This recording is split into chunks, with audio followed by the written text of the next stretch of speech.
am writing this under an appreciable mental strain, since by tonight I shall be no more.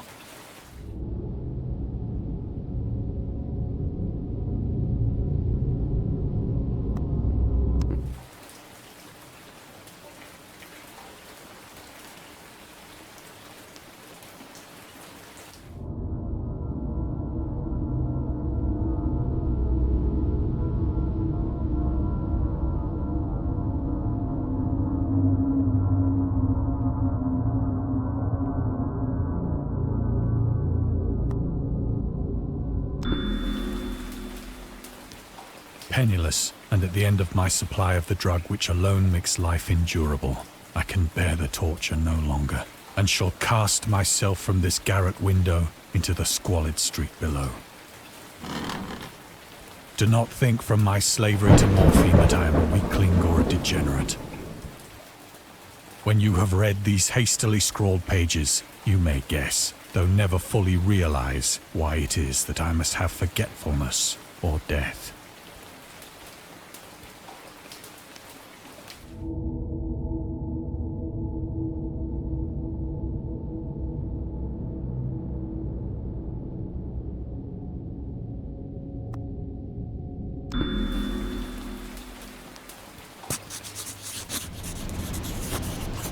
It was in one of the most open and least frequented parts of the broad Pacific that the packet of which I was supercargo fell a victim to the German sea raider.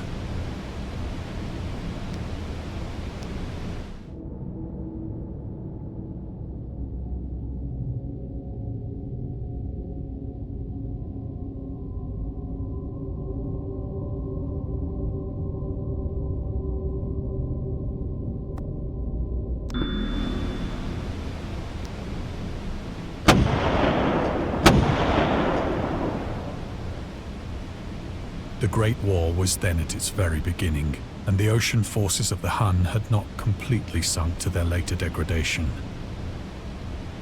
So that our vessel was made a legitimate prize, whilst we of her crew were treated with all the fairness and consideration due us as naval prisoners.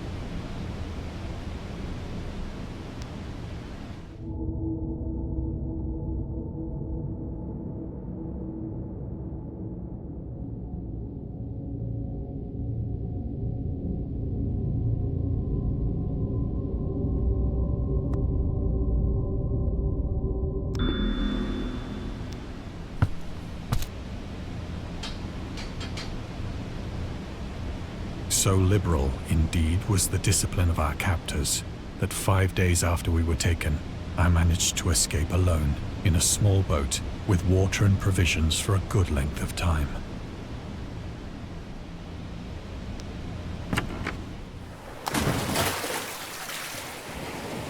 When I finally found myself adrift and free, I had but little idea of my surroundings.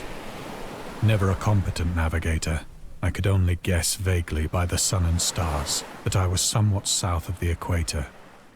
Of the longitude, I knew nothing, and no island or coastline was in sight.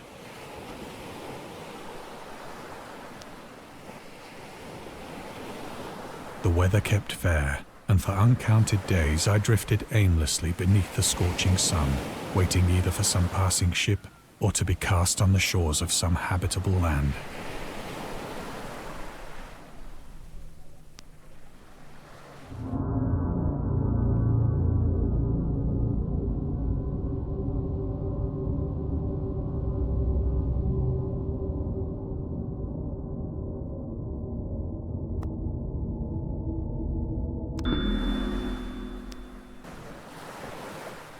But neither ship nor land appeared, and I began to despair in my solitude upon the heaving vastness of unbroken blue.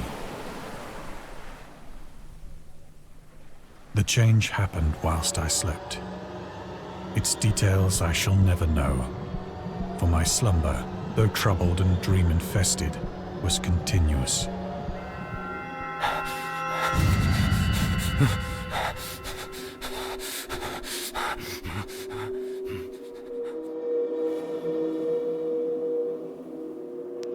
When at last I awoke, it was to discover myself half sucked into a slimy expanse of hellish black mire, which extended about me in monotonous undulations as far as I could see, and in which my boat lay grounded some distance away. Though one might well imagine that my first sensation would be of wonder at so prodigious and unexpected a transformation of scenery, I was in reality more horrified than astonished. For there was in the air and in the rotting soil a sinister quality which chilled me to the very core. The region was putrid with the carcasses of decaying fish and of other less describable things which I saw protruding from the nasty mud of the unending plain. Perhaps I should not hope to convey in mere words the unutterable hideousness that can dwell in absolute silence and barren immensity. There was nothing within hearing and nothing in sight save a vast reach of black slime.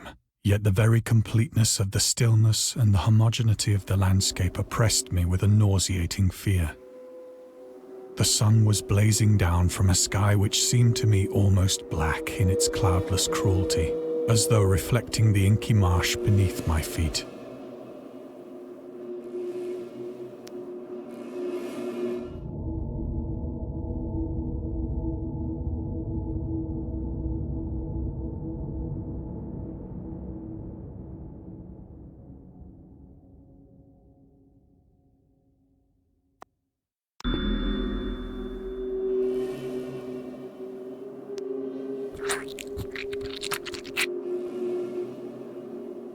As I crawled into the stranded boat, I realized that only one theory could explain my position.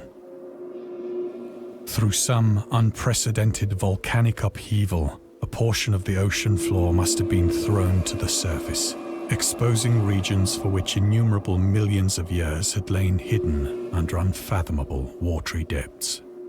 So great was the extent of the new land which had risen beneath me, that I could not detect the faintest noise of the surging ocean, straining my ears as I might. Nor were there any seafowl to prey upon the dead things.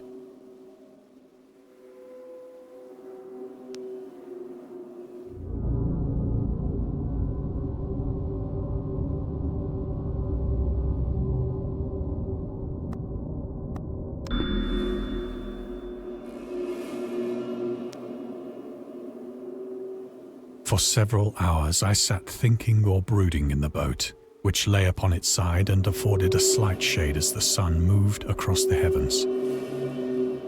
As the day progressed, the ground lost some of its stickiness and seemed likely to dry sufficiently for traveling purposes in a short time.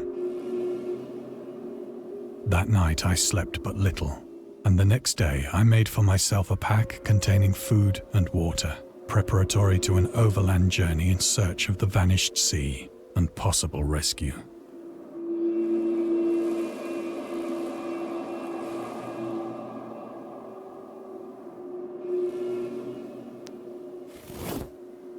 On the third morning, I found the soil dry enough to walk upon with ease. The odor of the fish was maddening, but I was too much concerned with graver things to mind so slight an evil, and set out boldly for an unknown goal.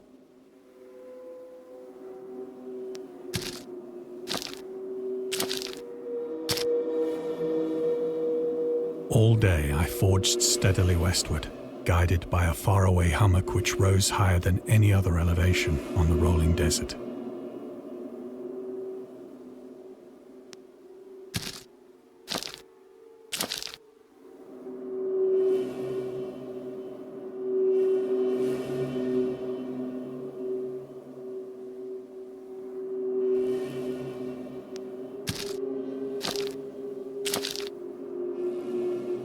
That night, I encamped, and on the following day still travelled toward the hummock, though that object seemed scarcely nearer than when I had first espied it.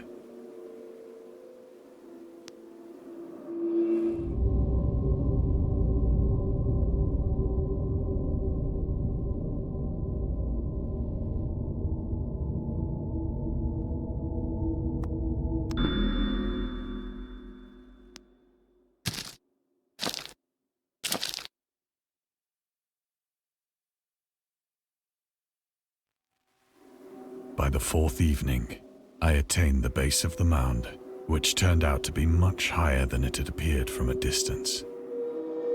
An intervening valley setting it out in sharper relief from the general surface. Too weary to ascend, I slept in the shadow of the hill.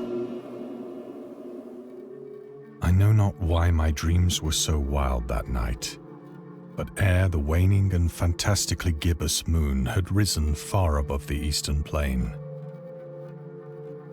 I was awake in a cold perspiration, determined to sleep no more. Such visions as I had experienced were too much for me to endure again, and in the glow of the moon I saw how unwise I had been to travel by day. Without the glare of the parching sun, my journey would have cost me less energy. Indeed, I now felt quite able to perform the ascent which had deterred me at sunset. Picking up my pack, I started for the crest of the eminence.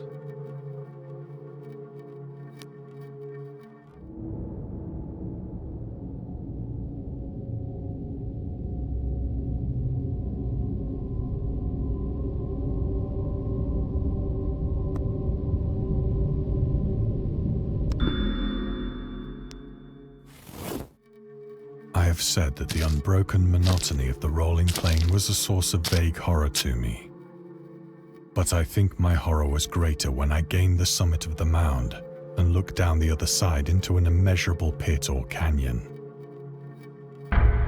whose black recesses the moon had not yet soared high enough to illumine.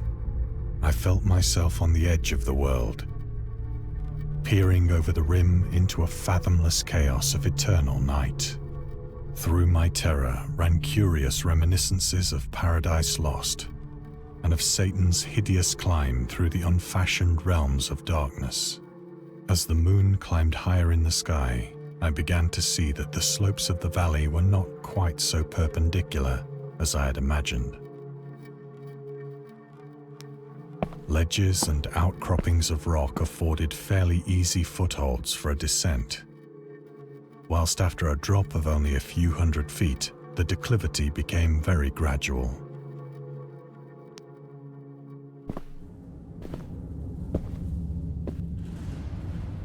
Urged on by an impulse which I cannot definitely analyze, I scrambled with difficulty down the rocks and stood on the gentler slope beneath, gazing into the Stygian deeps, where no light had yet penetrated. All at once, my attention was captured by a vast and singular object on the opposite slope, which rose steeply about 100 yards ahead of me. An object that gleamed whitely in the newly bestowed rays of the ascending moon.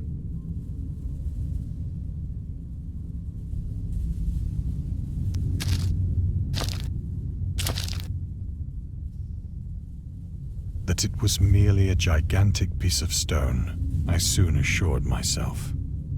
But I was conscious of a distinct impression that its contour and position were not altogether the work of nature. A closer scrutiny filled me with sensations I cannot express. For despite its enormous magnitude and its position in an abyss which had yawned at the bottom of the sea since the world was young, I perceived beyond a doubt that the strange object was a well-shaped monolith, whose massive bulk had known the workmanship and perhaps the worship of living and thinking creatures. Dazed and frightened, yet not without a certain thrill of the scientist's or archaeologist's delight, I examined my surroundings more closely.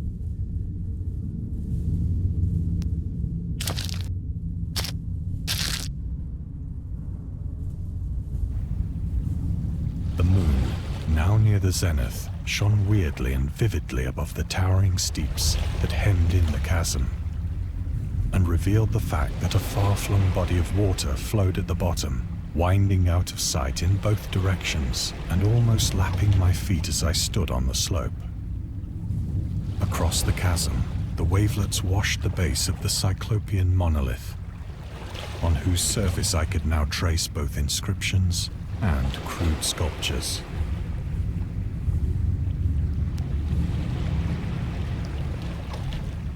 The writing was in a system of hieroglyphics unknown to me and unlike anything I'd ever seen in books, consisting for the most part of conventionalized aquatic symbols such as fishes, eels, octopi, crustaceans, mollusks, whales, and the like. Several characters obviously represented marine things which are unknown to the modern world, but whose decomposing forms I had observed on the ocean-risen plain.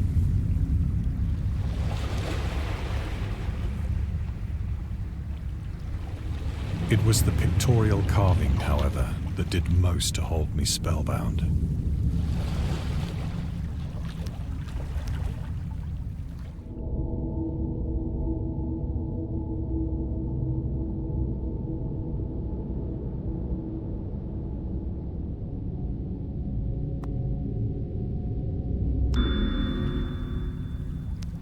Plainly visible across the intervening water on account of their enormous size were an array of bas-reliefs whose subjects would have excited the envy of a Doré.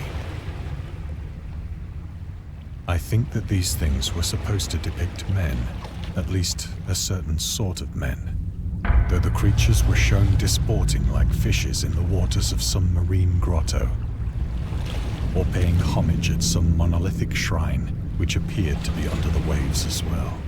Of their faces and forms I dare not speak in detail, for the mere remembrance makes me grow faint. Grotesque beyond the imagination of a Poe or a Bulwer, they were damnably human in general outline, despite webbed hands and feet, shockingly wide and flabby lips, glassy, bulging eyes, and other features less pleasant to recall. Curiously enough, they seem to have been chiseled badly out of proportion with their scenic background, for one of the creatures was shown in the act of killing a whale, represented as but little larger than himself. I remarked, as I say, their grotesqueness and strange size, but in a moment decided that they were merely the imaginary gods of some primitive fishing or seafaring tribe. Some tribe whose last descendant had perished eras before the first ancestor of the Piltdown or Neanderthal man was born.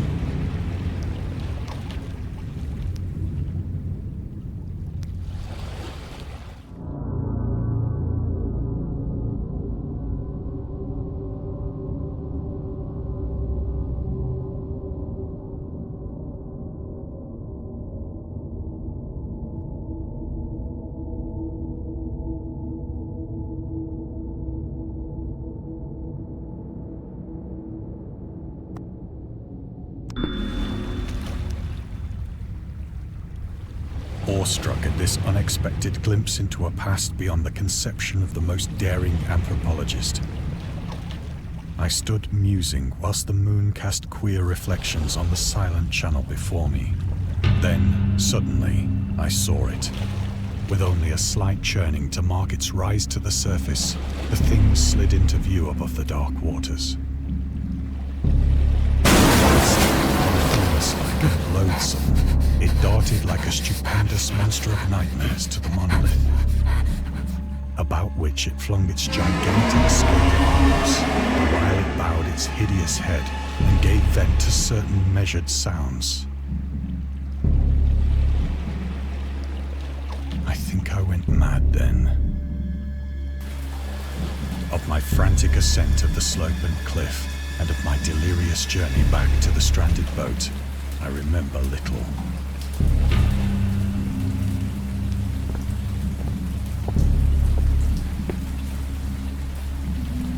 I believe I sang a great deal and laughed oddly when I was unable to sing.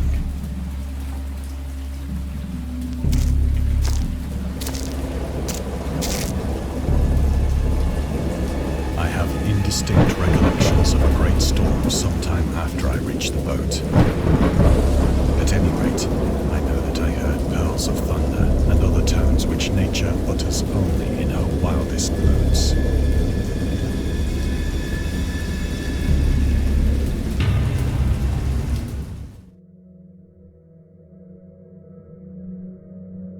When I came out of the shadows, I was in a San Francisco hospital. brought thither by the captain of the American ship which had picked up my boat in mid-ocean. In my delirium, I had said much, but found that my words had been given scant attention. Of any land upheaval in the Pacific, my rescuers knew nothing, nor did I deem it necessary to insist upon a thing which I knew they could not believe.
Once I sought out a celebrated ethnologist and amused him with peculiar questions regarding the ancient Philistine legend of Dagon, the fish god.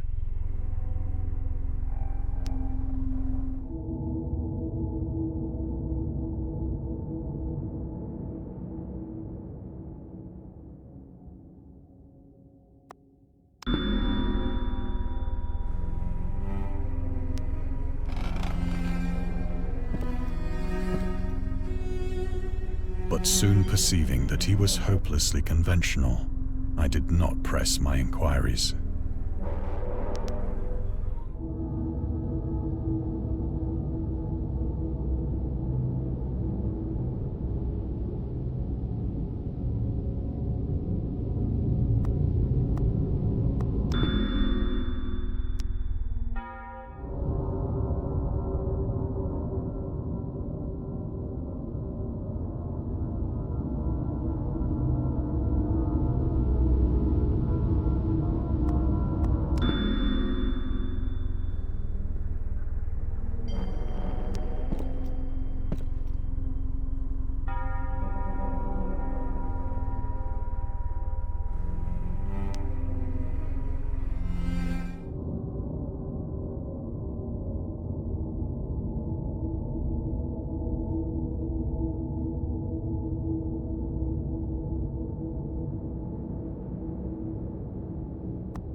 It is at night, especially when the moon is gibbous and waning, that I see the thing. I tried morphine, but the drug has given only transient surcease and has drawn me into its clutches as a hopeless slave. So now I am to end it all, having written a full account for the information or the contemptuous amusement of my fellow men.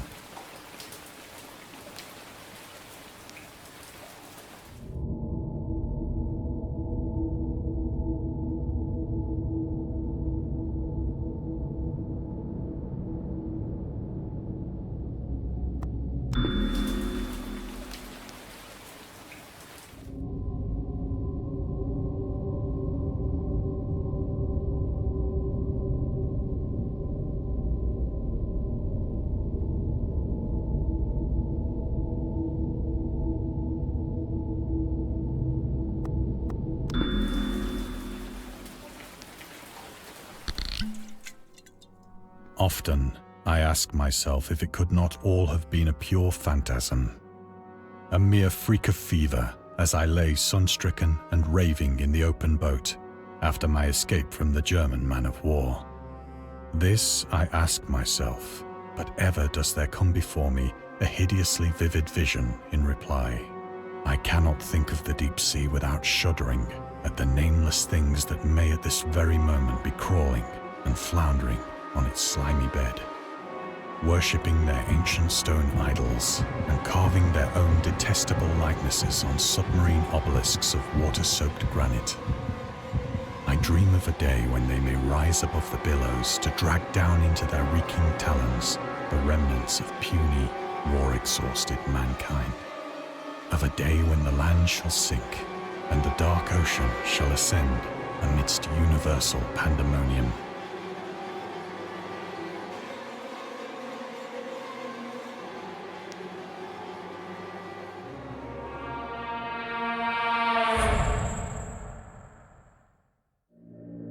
The end is near.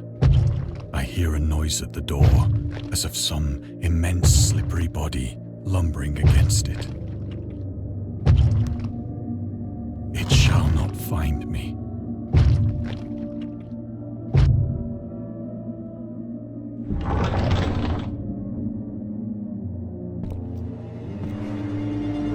God, that hand!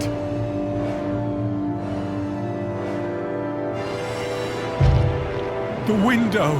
The window!